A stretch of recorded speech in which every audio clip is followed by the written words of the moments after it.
پل کے بچھائے تکتے راہ تیرا غلام آ جائے امام دیدار کے بنا نہ ہو یہ زندگی تمام آ جائے امام تشریف لائیے یا مجھے یہ بتائیے تشریف لائیے یا مجھے یہ بتائیے دنیا کے کس جگہ پہ ہے مولا تیرا قیام آ جائیے امام دیدار کے بنا نہ ہو یہ زندگی تمام آ جائے میرے امام صلوات پڑھے محمد پر اللہم صلی علی محمد و آلہ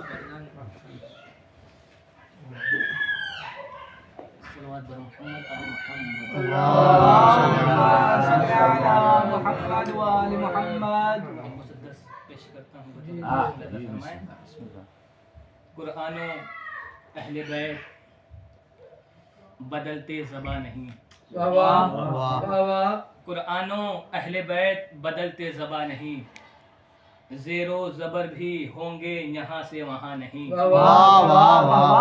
قرآن و اہل بیت بدلتے زباں نہیں زیر و زبر بھی ہوں گے یہاں سے وہاں نہیں اصغر اگر نہیں تو ادھوری ہے کربلا اصغر اگر نہیں تو ادھوری ہے کربلا اکبر اگر نہیں تو مکمل عزا نہیں قرآن و اہل بیت بدلتے زباں نہیں زیر و زبر بھی ہوں گے یہاں سے وہاں نہیں اصغر اگر نہیں تو ادھوری ہے کربلا اکبر اگر نہیں تو مکمل عزا نہیں لنگی قصاص بھائی کا زینب ہے میرا نام پیچھے ہٹوں تو اونو محمد کی ماں نہیں پیچھے ہٹوں تو اونو محمد کی ماں نہیں چند اشعار پیش کرتا ہوں بطور خاص ملاحظہ فرمائیں کہ خدا کریم ہے کتنا بتا رہے ہیں حسین خدا کریم ہے کتنا بتا رہے ہیں حسین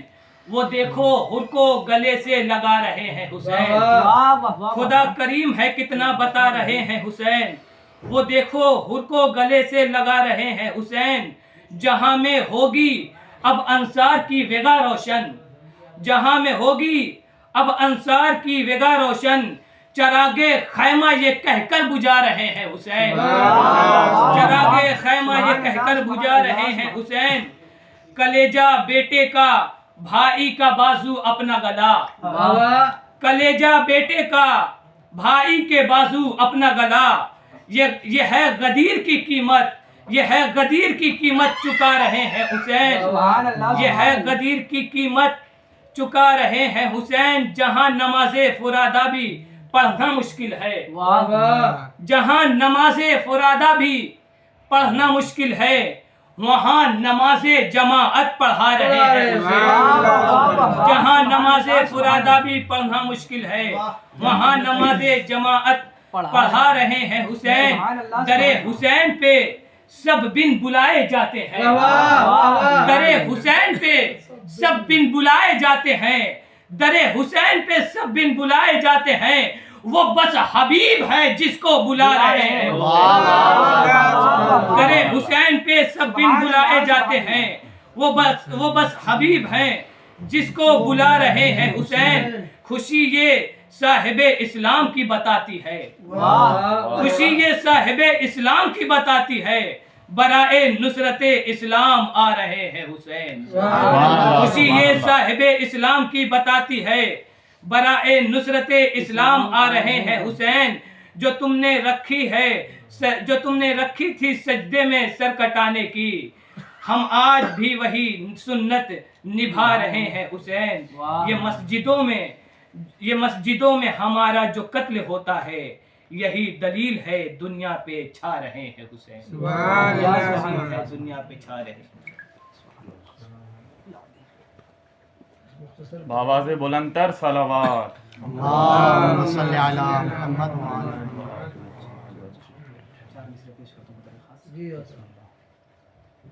ساتھ گزرتی جاتی ہے لیل و نہار کی، حالات جب ہے مولا دل بے قرار کی۔ ساتھ گزرتی جاتی ہے لیل و نہار کی، حالات جب ہے مولا دل بے قرار کی۔ مرنے کے بعد بھی میری آنکھیں کھلی رہی، مرنے کے بعد بھی میری آنکھیں کھلی رہی، عادت سی پڑ گئی ہے تیرے انتظار، عادت سی پڑ گئی ہے تیرے انتظار کی۔ ایک صلوات پڑھے بر محمد والے محمد۔ ایک مطلب چند اشعار۔ نور سے سجی ہے کربلا، نور سے سجی ہے کربلا، نور سے سجی ہے کربلا، نور سے سجی ہے کربلا، دل کو کھینچتی ہے کربلا، کیا کہہ رہے ہیں، کیا کھینچتی ہے کربلا، اور فاصلہ ذرا سا بھی نہیں، فاصلہ ذرا سا بھی نہیں، خلد سے ملی ہے کربلا، خلد سے ملی ہے کربلا، کائنات کو سمیٹ لے، کائنات کو سمیٹ لے، اس قدر بڑی ہے کربلا، اس قدر بڑی ہے کربلا، ہرملا کے واسطے ہے موت، ہرملا کے واسطے ہے موت، ہر کی زندگی ہے کربلا، زندگی ہے کربلا، اور چومنے صغیر کے قدم، چومنے صغیر کے قدم، گھٹنیوں چلی ہے کربلا، گھٹنیوں چلی ہے کربلا، شام فتح کرنے کے لیے، شام فتح کرنے کے لیے، نیزوں پر چلی ہے کربلا، نیزوں پر چلی ہے کربلا۔ ایک صلوات پڑھیں بر محمد والے محمد۔ اللہم صلی علی محمد وآل محمد صلوات۔ اللہم صلی علی وآل محمد محمد وعلی وعلی محمد۔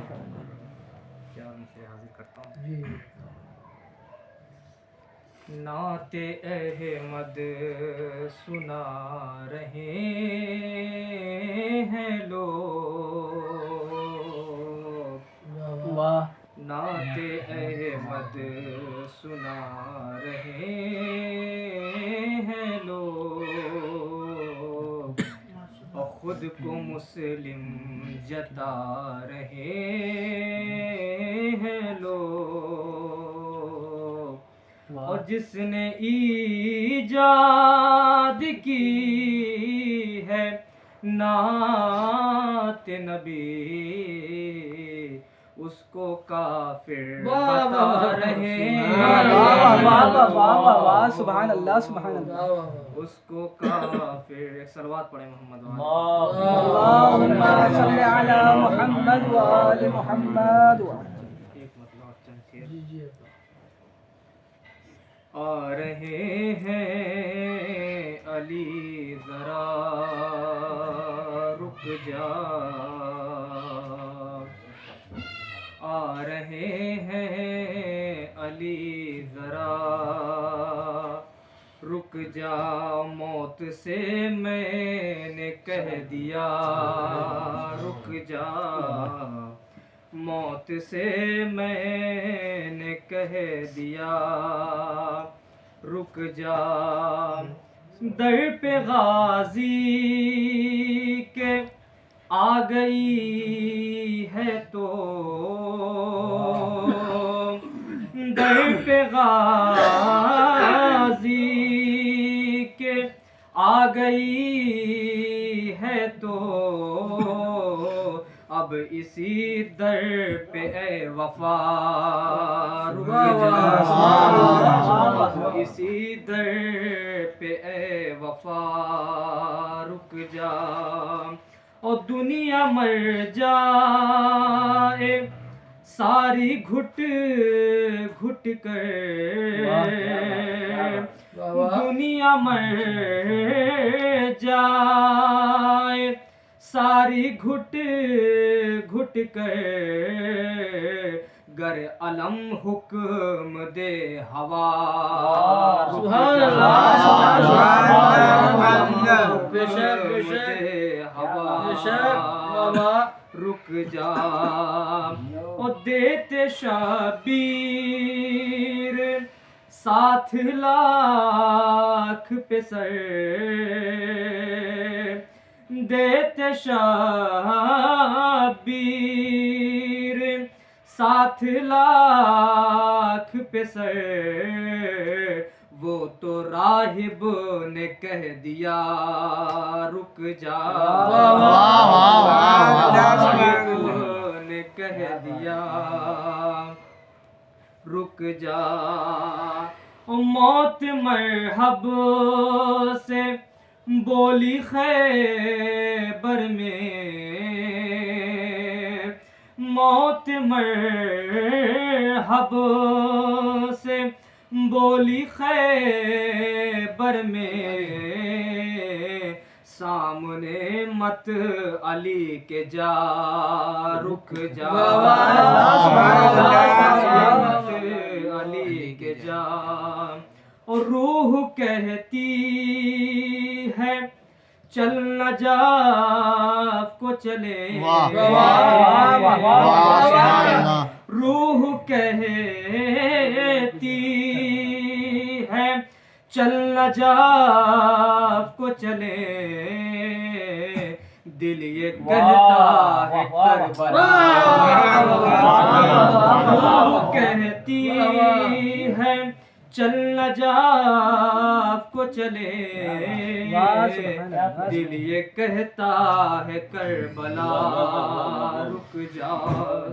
بہت خوب. سبحان اللہ. ہم گزارش کرتے ہیں مولانا زمان نجفی صاحب سے کہ وہ آئیں آ کے مجلس اعلیٰ کو خطاب کریں. بر محمد وآل محمد صلوات. صلی علی محمد وآل محمد. نعرہ تکبیر، اللہ اکبر. نعرہ رسالت، یا رسول اللہ. نعرہ حیدری، یا علی. حسینیت، زندہ باد. یزیدیت، مرد آباد. اہل دشمنوں پہ لعنت، بے شمار۔ آواز بلند صلوات۔ اللهم صل على محمد وآل محمد۔ أعوذ بالله من السميع العليم من الشيطان اللعين الرجيم، بسم الله الرحمن الرحيم، الحمد لله الذي اسمه دواء وذكره شفاء وطاعته غنى، يا سريع الرضا اغفر لمن لا يملك إلا الدعاء، ثم الصلاة والسلام على النبي الأمي القرشي المكي المدني الهاشمي، سيدنا وشفيع ذنوبنا وطبيب نفوسنا وحبيب قلوبنا، مولانا ومولى الثقلين جد الحسن والحسين أبي الزهراء محمد، اللهم صل على محمد وآل محمد. بيته الطيبين الطاهرين المعصومين المنتخبين المنتجبين الغر الميامين، لا سيما على بقية الله الأعظم روحي وأرواحنا لمقدمه الفداء، اللهم عجل لوليك الفرج واجعلنا من عوانه وأنصاره وشيعته ومحبيه، واللعنة الدائمة على أعدائهم من الآن إلى قيام يوم الدين. أما بعد، فقد قال أمير المؤمنين خطبنا رسول الله صلى الله عليه وآله وسلم ذات يوم فقال: أيها الناس، إنه قد أقبل إليكم شهر الله بالبركة والرحمة والمغفرة. صلوات اللهم صل على محمد وآل محمد. نعرہ تکبیر، اللہ اکبر، نعرہ تکبیر، اللہ اکبر، نعرہ رسالت، یا رسول اللہ، نعرہ رسالت، یا رسول اللہ، نعرہ حیدری، یا علی، حیدری، یا علی، محمد وآل محمد صلوات۔ اللهم صل على محمد وآل محمد۔ سب سے پہلے تو حسینیہ امام العصر کا، ان کے معاونین، ان کے منتظمین کا شکریہ کہ انہوں نے امام حسین علیہ السلام کے جوار میں ان کا ذکر کرنے کا شرف حاصل کیا۔ ان کے بعد حاجی صاحب کو بہت شکریہ، ان کا امر تھا، اور الامر فوق الادب، ان کے امر کا سر تسلیم خم کرتے ہوئے حاضر تو ہوئے، چونکہ نہ لباس ہے نہ کچھ ہے، بس حاجی صاحب کا امر تھا تو اس لیے بس حاضر ہو گیا۔ بس زیادہ زحمت نہیں دوں گا انشاءاللہ، گزارشات چند ایک معروضات ہیں وہ پیش کر کے آپ کی زحمات کو تمام کریں گے انشاءاللہ۔ عزیزان گرامی قدر، ماہ مبارک شعبان کے آخری ایام ہیں، اور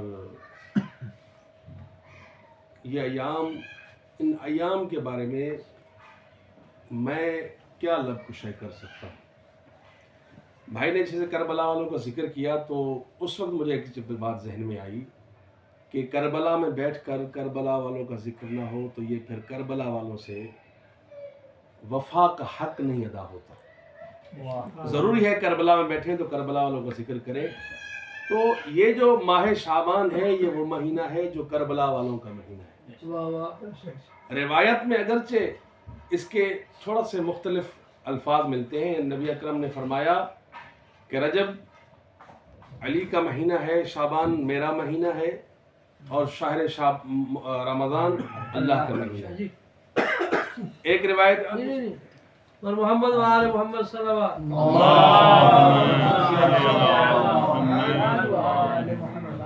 ایک روایت یہ ہے، اسی طرح سے ملتی جلتی ایک اور روایت ہے جس میں ارشاد پاک پیغمبر ہو رہا ہے کہ شعبان رجب اللہ کا مہینہ ہے، شعبان میرا مہینہ ہے، اور رمضان المبارک امت کا مہینہ ہے۔ دو مختلف تعبیریں استعمال ہوئی، یعنی رجب کے لیے دو اصطلاح، دو تعبیر استعمال ہوئی. ایک دفعہ کہا گیا کہ یہ علی کا مہینہ ہے، دوسری مرتبہ کہا گیا یہ اللہ کا مہینہ ہے. پھر ماہ رمضان کے لیے بھی دو طرح کی تعبیر استعمال ہوئی. ایک یہ کہ یہ امت کا مہینہ ہے، دوسری مرتبہ کہا گیا یہ اللہ کا مہینہ ہے. لیکن اس بات میں اتفاق ہے کہ شعبان، دونوں روایتوں کے مطابق شعبان کے لیے پاک پیغمبر نے فرمایا کہ یہ میرا مہینہ ہے. واہ واہ. اب سوال یہ پیدا ہوتا ہے، رجب علی کا مہینہ اس لیے ہو سکتا ہے اس میں علی مولا کی ولادت ہے. ماہ مبارک رمضان اللہ کا مہینہ اس لیے ہے کہ اللہ کی رحمتیں کے دروازے کھل جاتے ہیں. یہی امت کا مہینہ اس لیے ہو سکتا ہے کیونکہ امت کی مغفرت کا سامان ملتا ہے. اب سوال یہاں پہ یہ پیدا ہوتا ہے کہ شعبان المعظم کو پیغمبر نے اپنے ساتھ منسوب کیوں کیا؟ بہت سی روایت میں نے دیکھی اس بارے میں، جو قرائن ملتے ہیں. دیکھیں، یہ ماہ شعبان وہ مہینہ ہے کہ جس میں نہ پاک پیغمبر کی ولادت ہے، نہ پیغمبر کی وصال یا شہادت ہے. تو پھر آخر وہ وجہ کیا ہے کہ جس کو پیغمبر نے کہا کہ یہ میرا مہینہ ہے؟ اب ظاہر روایت نہیں ہے اس بارے میں، لیکن جو علماء سے سنا، قرائن دیکھے تو یہ معلوم پڑا کہ پیغمبر نے اس مہینے کو اپنے ساتھ منسوب اس لیے کیا ہے چونکہ یہ پیغمبر کی اس میں ولادت تو نہیں، مگر اس میں جن جن کی ولادت ہے ان سب کا تعلق پیغمبر سے ہے. اور سب سے بڑی جو اس میں ولادت ہے وہ ہے حسین ابن علی کی. اور آپ جانتے ہیں کہ اس مہینے میں پیغمبر کی ولادت نہیں مانتا ہوں. الحسین منی و انا من الحسین کو دیکھا جائے تو پیغمبر کی ولادت نہیں، جو پیغمبر سے ہے اس کی ولادت ہے. اور اللہ نے عجب شان عطا کی ہے ماہ شعبان کو. اس شعبان المعظم میں جن جن کی ولادتیں ہوئی ہیں سب کا تعلق کربلا سے ہے. پہلی شعبان جناب زینب کبریٰ کی ولادت، تیسری شعبان امام حسین کی ولادت، 4 شعبان جناب حضرت عباس کی ولادت، 5 شعبان ایک روایت کے مطابق امام زین العابدین کی ولادت. توجہ ہے میری طرف.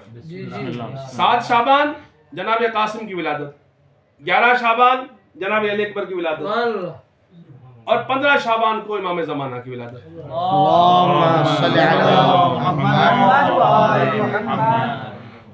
حسین گرامی، بہت اللہ نے سوچے سمجھے، گویا کہ منصوبے کے تحت اللہ نے سب ولادتیں اس مہینے میں. یہ میں اپنی طرف سے کہہ رہا ہوں، ورنہ اللہ سے یہ منصوب بات اچھی نہیں کہ اللہ سوچے سمجھے کوئی منصوبہ بناتا ہے. اللہ جو کہتا ہے وہ ہو جاتا ہے. بس کہنا یہ چاہ رہا ہوں کہ جن جن کی ولادت اللہ نے اس مہینے میں قرار دی ہے ان سب کا تعلق کربلا سے ہے. اور لطف کی بات یہ ہے کہ ماہ شعبان میں جن جن کی ولادتیں ہیں سب کا تعلق کربلا سے تو ہے، لیکن مزے کی بات یہ ہے، لطف کی بات یہ ہے کہ اس مہینے میں سب کی سب ولادتیں ہیں، شہادت ایک بھی نہیں ہے. جس طرح اس مہینے میں جن سب کی ولادتیں ہیں شہادت ایک ہی بھی نہیں، اسی طریقے سے ایک دوسرا مہینہ بھی ہے، وہ بھی منسوب ہے حسین ابن علی سے، جس کا مہینے کا نام ہے محرم. پھر محرم وہ مہینہ ہے، وہ بھی کربلا والوں کا، یہ بھی کربلا والوں کا. لیکن فرق یہ ہے کہ اس میں جن کی ولادتیں ہیں پھر اس میں شہادتیں نہیں ہیں. محرم میں فقط شہادتیں ہیں، ولادتیں نہیں. بے شک. یعنی اللہ کیا پیغام دینا چاہ رہے ہیں؟ اللہ گویا کہ یہ پیغام ہمیں دینا چاہ رہے ہیں کہ شعبان المعظم وہ مہینہ ہے جس میں کھل کے خوشیاں مناؤ، اور محرم وہ مہینہ ہے جس میں غم مناؤ. یہ گویا کہ اللہ کی طرف سے ہمیں پیغام ہے. اچھا، ان کی سب کی ولادتیں تو سب کا تعلق کربلا سے. اب امام زمانہ کا کیا تعلق کربلا سے؟ ان کی ولادت یہاں پہ کیوں قرار دی گئی ہے؟ تو اس کے لیے جو علماء فرماتے ہیں. اچھا، اس سے پہلے کہ میں اس کو بیان کروں، ماہ شعبان وہ عظیم مہینہ ہے کہ جس کے بارے میں ملتا ہے کہ جس بندے نے ایک روزہ بھی ماہ شعبان میں رکھا، کم سے کم اس کی اجر اس کا یہ ہوگا کہ اللہ اس پر جہنم کو حرام قرار دے. کم سے کم اجر اس کا یہ ہوگا. جو بھی ماہ شعبان میں ایک روزہ رکھے گا، کم سے کم اس کی اجرت یہ ہے کہ اللہ اس پر جہنم کو حرام قرار دے گا. یہ تو ہے شعبان کے ایک روزے کی. اچھا، امام زمانہ کی ولادت جس رات ہے اس بارے میں علماء نے لکھا ہے، تاریخ میں یہ ملتا ہے کہ جس رات امام زمانہ کی ولادت ہوئی ہے اس رات میں جتنے بھی جن جن کی ولادت ہوئی اللہ نے سب کی مغفرت کر دی اور امام زمانہ کے ذات پر ایک صلوات پڑھتے ہیں صلی علی محمد وآل محمد. بہت اللہ نے عزت مقام عطا کیا اس مہینے کو. اسی مہینے کے آخری دن تھے، یعنی اس مہینے شعبان کا آخری جمعہ تھا، جیسے کل جمعہ آ رہا ہے آخری، اسی طریقے سے آخری جمعہ تھا. پیغمبر اسلام تشریف لے گئے منبر پر. پیغمبر اسلام نے خطبہ شعبانیہ بیان فرمایا، جس کو عام فہم زبان میں یوں کہوں کہ استقبال شہر رمضان گویا کہ پیغمبر نے بتایا. میں نے آپ کے سامنے اسی خطبے کے چند شروع کے چند الفاظ بیان فرمائے ہیں، کیے ہیں، کہ جس میں امیر المومنین فرما رہے ہیں، مولا فرماتے ہیں کہ خطبنا رسول اللہ صلی اللہ علیہ وآلہ،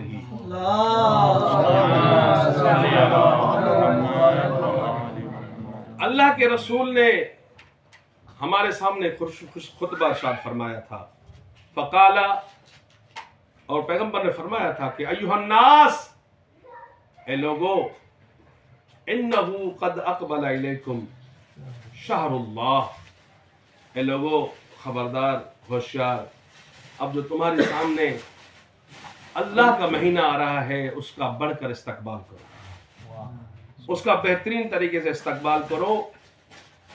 آپ جانتے ہیں جو آپ کی طرف مہمان بن کر آئے اس کا استقبال اس کے شایان نشان ہونا چاہیے. اگر کوئی چودھری وڈیرا آپ کے گھر آئے گا تو استقبال اسی طریقے سے آئے گا، ہوگا. اگر کوئی عالم ہوگا تو اسی طریقے سے استقبال ہوگا. اگر مرج کبیر آئیں گے تو اسی طریقے سے استقبال ہوگا. اللہ کا مہینہ مہمان بن کر آ رہا ہے، صرف مہمان بن کے نہیں آ رہا، تمہارے لیے کچھ چیزیں بھی، ہمارے لیے کچھ نعمتیں بھی لے کر آ رہا ہے. قد اقبل الیکم شہر اللہ، اللہ کا مہینہ تمہاری طرف آ رہا ہے، اس کا استقبال کرو. وہ خالی ہاتھ نہیں آ رہا، بالبرکتیں، اپنی برکتیں سمیٹے ہوئے آ رہا ہے. والرحمت والمغفرہ، تمام تر اللہ کی رحمتیں بھی لے کر آ رہا ہے، اللہ کی مغفرت بھی لے کر آ رہا ہے. ایسا عظیم مہینہ کہ جس میں اللہ کی برکتیں بھی ہوں، اللہ کی رحمت بھی ہو، اللہ کی مغفرت بھی ہو، اس سے بڑھ کر اور کیا چیز انسان کو چاہیے. اور روایت ملتا ہے کہ پیغمبر اسلام جیسے ہی، یہ امیر المومنین بیان فرما رہے ہیں، مولا فرماتے ہیں کہ پیغمبر نے ہم سے خطبہ ارشاد فرمایا، اس میں یہ الفاظ بیان کیے. لیکن ایک دوسری روایت میں نے پڑھا، صلاۃ پڑھیں محمد علی محمد، محمد وآل محمد. پڑھا کہ پیغمبر اسلام جیسے ہی منبر پر تشریف فرما ہوئے، جیسے منبر پر بیٹھے تو پیغمبر اسلام نے 3 دفعہ کہا آمین آمین آمین. تو کسی نے پوچھا یا رسول اللہ کس بات پہ آمین کہہ رہے ہیں؟ ابھی تو آپ نے خطبہ شروع نہیں کیا، آپ نے کچھ کہا ہی نہیں، آمین کس بات پہ؟ تو اس وقت اللہ کے رسول نے ارشاد فرمایا کہ جیسے میں اس منبر پہ بیٹھا تو جبرائیل حاضر ہوئے. جبرائیل نے مجھے بتایا کہ اللہ کہہ رہا ہے کہ یہ اتنا بابرکت مہینہ ہے کہ کسی اگر انسان کی مغفرت اس مہینے میں نہ ہوئی تو وہ اللہ کی رحمت سے بہت دور چلا جائے گا. اور نبی کو یہ صرف بتلایا نہیں گیا بلکہ نبی کو حکم دیا گیا کہ تم اب آمین بھی کہو. تو نبی نے 3 دفعہ آمین کہا، آمین آمین آمین. تو پیغام کیا ہے اس مہینے کا؟ یعنی اس بات کا اس میں کیا پیغام دیا نبی اکرم نے؟ پیغام یہ دیا کہ ماہ مبارک رمضان میں اگر کسی کی بخشش نہیں ہوتی تو وہ اللہ کی رحمت سے اتنا دور چلا جائے گا کہ جس کے لیے اللہ کے نبی نے دعا کی کہ جو اللہ کی رحمت سے دور چلا جائے گا تو وہ ہاتھ ملتا رہ جائے گا. ایک اور روایت ملتا ہے کہ اگر کسی شخص کی، درود پڑھے محمد علی محمد ذات،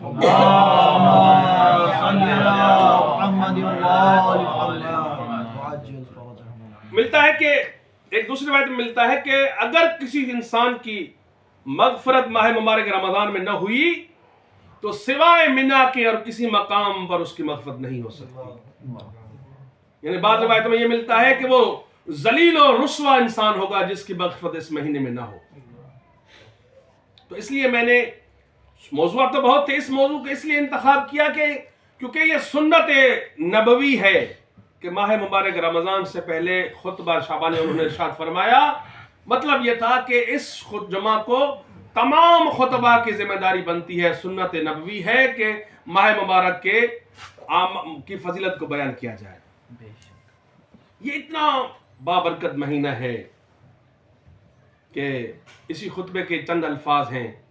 ویسے خطبہ بہت لمبا ہے، بس چند ایک چیزیں بیان کر کے میں آپ کے ذہن میں تمام کروں گا کہ یہ وہ مہینہ ہے ماہ مبارک رمضان جو اللہ کے 12 مہینے اللہ کے ہیں، لیکن یہ سب مہینوں سے افضل ترین مہینہ ہے. اس خطبے میں یہ الفاظ ہیں. صرف یہ افضل نہیں ہے بلکہ تفصیل سے بتایا پیغمبر نے کہ ماہ مبارک رمضان کے دن باقی مہینوں کے دنوں سے افضل ترین دن ہے. اس کی راتیں باقی مہینے کی راتوں سے افضل ہیں. اس کے لمحات باقی مہینوں کے لمحات سے افضل ہیں. صرف یہاں تک بات نہیں کی، پاک پیغمبر نے فرمایا کہ یہ اتنا عظیم مہینہ ہے کہ انفاسکم فیہ تسبیح، تمہارا سانس لینا اس مہینے میں تسبیح ہے، عبادت ہے. لیکن انسان روزمرہ جو کام کرتا ہے نا، چند ایسی چیزیں ہیں جس کو انسان سمجھتا ہے یہ فضول ہے. مثلا آپ اور میں سانس لے رہے ہیں عام طور پر، کیا اس پہ اجر ہے؟ روایت میں کہیں نہیں ملتا. ہاں اگر اطاعت خدا میں وہ سانس بھی لی جائے تو اس کا بھی اجر ہوتا ہے، لیکن روایت میں کہیں نہیں ملتا کہ عام دنوں میں آپ سانس لیں تو اللہ آپ کو اس کا اجر عطا کرے، کیونکہ سانس لینا انسان کی ضرورت ہے، اللہ کی ضرورت نہیں. لیکن اس مہینے کے بارے میں اللہ اس مہینے میں جو سانس لے گا، پیغمبر نے ارشاد فرمایا انفاسکم فیہ تسبیح، اس مہینے میں سانس لینا تمہارا تسبیح شمار ہوگا. اب ذرا اندازہ کریں کہ انسان کتنی بار سانس لیتا ہے. سانس اوپر گئی، سانس نیچے آئی، اندازہ تو کریں کہ کتنی مرتبہ اللہ کی عبادت کر رہا ہے، کتنی مرتبہ تسبیح کر رہا ہے. ایک تو عام طور پر ہم یہی دیکھتے ہیں کہ انسان کے سانس لینا کوئی عبادت نہیں ہوتی، لیکن اللہ نے یہاں پر بتا دیا کہ یہ تمہاری عبادت ہے. دوسرا، انسان جب سو جاتا ہے تو سونے کی کوئی قدر و قیمت نہیں. توجہ ہے نا میری طرف؟ لیکن اللہ نے بتایا وَنَوْمُكُمْ فِيهِ عِبَادَةٌ، اور اس مہینے میں تمہارا نیند کرنا بھی عبادت ہے. تاریخ جب اٹھاتے ہیں تو پتہ چلتا ہے 2 چیزیں ہیں جو عبادت شمار ہوتی ہیں. یعنی اگر وہ موضوع پھر تھوڑا پھیل جائے گا، میں اس طرف نہیں جاتا، بس یہاں پر رہتا ہوں کہ وَنَوْمُكُمْ فِيهِ عبادہ، اس مہینے میں تمہارا نیند کرنا بھی عبادت ہے. اور نیند ایسی چیز ہے جو انسان کے فالتو کاموں میں سے ہے. یعنی نیند کو تصور نہیں کر سکتا کہ اس پہ کوئی عبادت بھی ہوگی، لیکن اللہ ہمیں گارنٹی کر رہے ہیں کہ اس مہینے میں تم روزہ رکھ کر سو جاؤ، کوئی کام نہ کرو، یہ تم سانس لیتے رہو گے نا، اللہ اس کو بھی عبادت شمار کرے گا. اور اس سے بڑھ کر دیکھیں، انسان کے منہ سے جو بدبو نکلتی ہے نا، عام طور پر انسان گھن آتی ہے، لیکن روایت ملتا ہے کہ روزے دار کے منہ سے جو بو آتی ہے، اللہ اس کو مشک و عنبر سے بہتر ہے. اللہ کے نزدیک وہ مشک و عنبر سے بہتر ہے. اتنی عظمت ہے اس سے. اور تیسرا فرمایا کہ وَعَمَلُكُمْ فِيهِ مَقْبُولًا، اس مہینے میں جو بھی تم عمل انجام دو گے اللہ اس کو قبول کرے. یعنی گارنٹی دے دی. اب ہم نماز پڑھتے ہیں، ہمیں نہیں معلوم ہماری نماز قبول ہے کہ نہیں. حج کرتے ہیں، پتہ نہیں قبول ہے کہ نہیں. امید ہے کہ انشاءاللہ قبول ہوگی، گارنٹی نہیں ہے. لیکن اللہ نے اس مہینے میں گارنٹی دے دی ہے کہ جو جو عمل کرتے جاؤ گے اللہ قبول کرتا جائے گا. Guarantee, 100% guarantee. وَعَمَلُكُمْ فِيهِ مَقْبُولًا، جو بھی عمل کرو قبول ہے. اور اس میں بہترین عمل کیا ہے؟